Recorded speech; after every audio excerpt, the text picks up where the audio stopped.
Picture a line of people waiting for hours outside a boutique just to buy a highly exclusive 180-pound pair of trainers.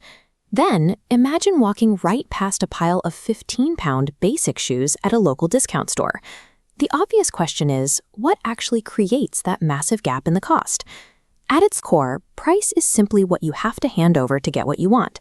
It's one of the most powerful tools a company has to reach you, and getting that number right often decides whether a product succeeds or hits the bargain bin. This is because we don't just see a price as a number, we see it as a signal of value. Every time you look at a tag, you're instinctively asking yourself, is it worth that?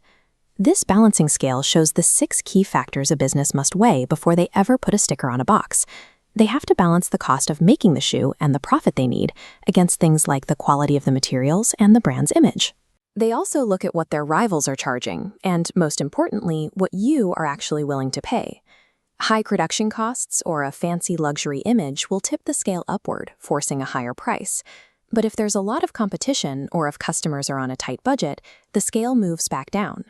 Because these 6 factors change for every product, a business has to be very deliberate about their pricing strategy. To see how these decisions work, let's imagine we are launching our very own startup sneaker brand. First, businesses use long-term strategies to set an everyday price, telling the world where they stand for years at a time. One option is a premium price. If we put a luxury logo on our sneaker and charge £200, we are intentionally priced higher than our rivals. We'll sell fewer pairs but make a much higher profit on every single box while sending a clear signal of quality to anyone who buys them.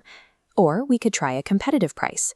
Here, we drop our price to £60, which puts us at the exact same level as the major brands already on the shelves.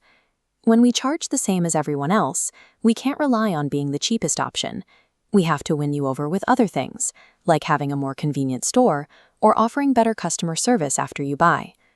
Our third long-term option is a value price. We set our sneaker lower than the market average to attract as many people as possible. The risk here is that if we go too low, you might assume the shoes are cheaply made and walk right past them.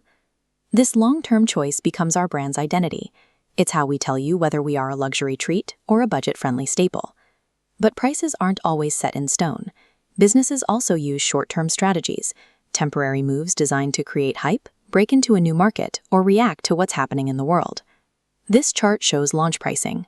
With market skimming, we start high to maximize profit from early adopters.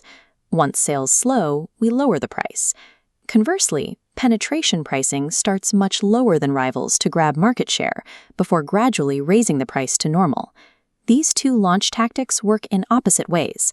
Skimming starts high because the product is one of a kind, while penetration starts low to take customers away from the competition. Some prices change based on how much people want them right now. This is demand pricing. It's why lightweight shoes might cost more in the summer than they do in the middle of a snowstorm. You've probably felt this at the train station. Tickets cost more during peak times, like the morning rush hour, when everyone needs to get to work, and they get cheaper when the platforms are empty. Then there's promotional pricing.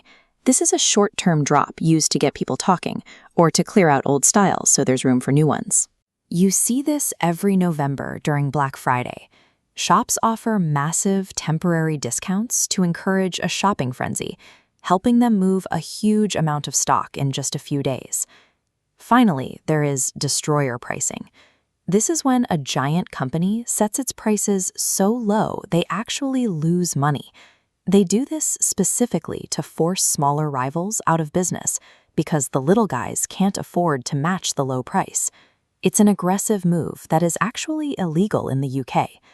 These short-term moves are powerful ways to change how we shop, but companies have to use them carefully to keep their brand's value high and stay on the right side of the law.